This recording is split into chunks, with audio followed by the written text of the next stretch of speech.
Okay, so I came over here on another day in order to see about running this 10 gauge wire. So in order to remind you what we're having to do, the 12 gauge wire that, let me see if I can bring it up here. Basically it's these things. They're really pretty small gauge wires, and what's happening is that the compressor is just not getting enough juice, and the thing is saying that it's giving me a low DC error, which is pretty much exactly what it says. It doesn't have enough DC voltage. So what I think, breathing hard because I've been going up and down. So this compressor, especially when it turns on, it needs 7.5 amps, and that wiring just can't do it. So what we're going to be doing is running some new wire. Let me show you. All right, so this is some wire. I got 20 feet of each, which should be more than enough. And the battery compartment is over there. And I will be putting another battery in there probably and running them together, but the fridge is over here. So what we need to do is we need to get a power from this thing, from these two leads here, directly down to the battery. So the first thing I had to do was figure out how the hell am I going to get the wire there. So let me show you what I figured out here. All right, coming inside. Now I've got a space between or underneath my fridge because that's the furnace right there. But you can see that we've got some propane lines and stuff for the stove and all that. Those copper lines there. And then right down here, oops, move, you can see that's going through the floor. And you can see my screwdriver, because what I basically did is found underneath, and we'll go under in a minute, how that piping actually goes underneath and runs a pipe directly to my propane tank. And it's just foamed in right there. So it's already got a hole. That means I can run wire through it. So what I'm going to be doing is drilling a hole from this platform up here at the top, because that's where the fridge is sitting. We're going to drill a hole right through it. Be careful not to hit that pipe. And then we're going to run the thing right through where that screwdriver is, down underneath into the underbelly of the RV. Now let's go over there. Okay, it's really hard to see what's going on. I'm basically going right into the rear wheel well, and I loosened up this piece of guard metal, so I'll be putting that back when we're done. But you can see that pipe right there is actually my propane pipe, and you can see my screwdriver popping out. So what we're going to be doing is we're going to be running the wire right through there. And then once it's down here, my job actually becomes fairly easy. So we'll be routing the wire down. You can see there's other wires here. It's going to go on the other side of my where the chassis is. And then we're just going to run this bad boy back and fasten it in. It should be fairly A to B at that point. So that's pretty much the job I'm going to do right now. I think once I get it done, it shouldn't be that bad. And then I'll have to figure out how to fasten it to the underside of the the chassis rail, but there's existing wiring back there, so I should be able to just piggyback along with that. The rating for this wire that I bought seems like it would be pretty good for heat, but we're not in an engine compartment anyway, so it really shouldn't be a problem. And so that's pretty much what I'm going to do. I kind of suspected that this is something that I might have to do. He warned me, JR warned me about it, that I might have to run higher gauge wire. And I figured, well, I'm up for it. I mean, my wife reminds me that I could have paid somebody probably $500 or $600 to get this whole thing done. But actually, it may have been more with this wiring issue. But you know, the more I do stuff like this, the more I get to know the rig, the more handy I get. I'm willing to do it, whatever. Okay, so maybe, I don't know, 20, 25 minutes later, we've got the wire through. Okay, so here's one end at the fridge. Put something there to make sure it doesn't fall through, because that would be annoying to have to fix that. But it goes down the way that I told you. Comes there. You can kind of see it under there. I'm going to have to fasten it down so it's routed properly and strapped down.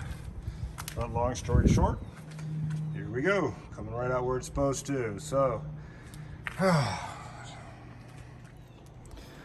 I didn't bring my dolly thing to go underneath it, so I was sitting there holding my neck up for some of it. I'm probably going to feel that in the morning, but otherwise that's done. I have to go under there one more time to just strap the wiring down so it's not going to be flapping around down there. And then other than that, I can get on with the rest of the electrical.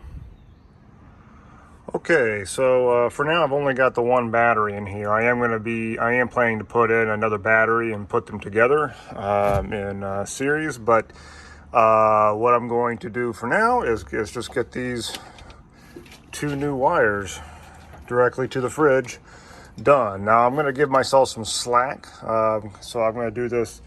I'm going to crimp on the connectors here at the end. That way I have a little bit of room. If I'd rather cordon it off, because being that I have not fastened these wires underneath the chassis yet, I want to make sure I've got a little bit of slack necessary there, just in case. I don't think the extra couple feet of length is going to make a difference. And then I've also got this fuse holder that I'm going to be putting onto the positive line here. I went ahead and put a 25 amp fuse in that line, and we'll be putting that on the positive. So let's go ahead and get it done. I don't know if you can hear that on my phone, but that compressor is running. So we got ourselves mission accomplished in that regard. It turned on exactly like it's supposed to. Fans running, whole 9 yards. So that's great. If we come on back here, it's a little down and dirty at the moment. I'm going to clean it up, but we've got the fuse on the line, everything crimped off, attached to the battery. Like I said, I'll clean up this line, make it prettier, but looks like we have ourselves enough juice. So I still need to fix the drain line, which is way up there. I got to seal it all off with foam, but it looks like we're starting to see light at the end of the tunnel. Okay, so one other thing I need to do before I start to tidy everything up is the fan. Okay, so I've got the fan here, and I'm going to be running it down this tube. Now, as we talked about earlier, we had an issue with this old drain line and getting hung up in there. So I may just replace this line. I mean, I did poke through it at one point. I mean, it's kind of a thing. We've got this little gap here, which I am going to be foaming up, so it's nice and sealed. That's what they recommended that I do. But they said that the gap that we've got here, JR doesn't seem to think that's a big deal. He says as long as it's sealed off nicely from the outside, everything should work beautifully. So I'm going to take his word for it. But I do need to look at this line. So even though it is free here, let me go outside and show you the problem. Okay, back in here, here's the other end of the line, but you can see that even if I pull it out enough, it's a matter of length. And so what's going to happen here is where do I attach this old drain cup?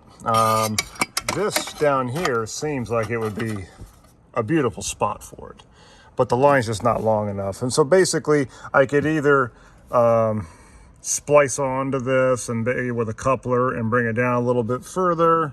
I don't know if I really want the thing to be up here because that's above the control board. That just sort of seems like a bad idea. So I think what we're going to do, there we go, put the drain cup there, and then it's just a matter of this line. So I went and purchased this at Lowe's. This is just a vinyl drain line.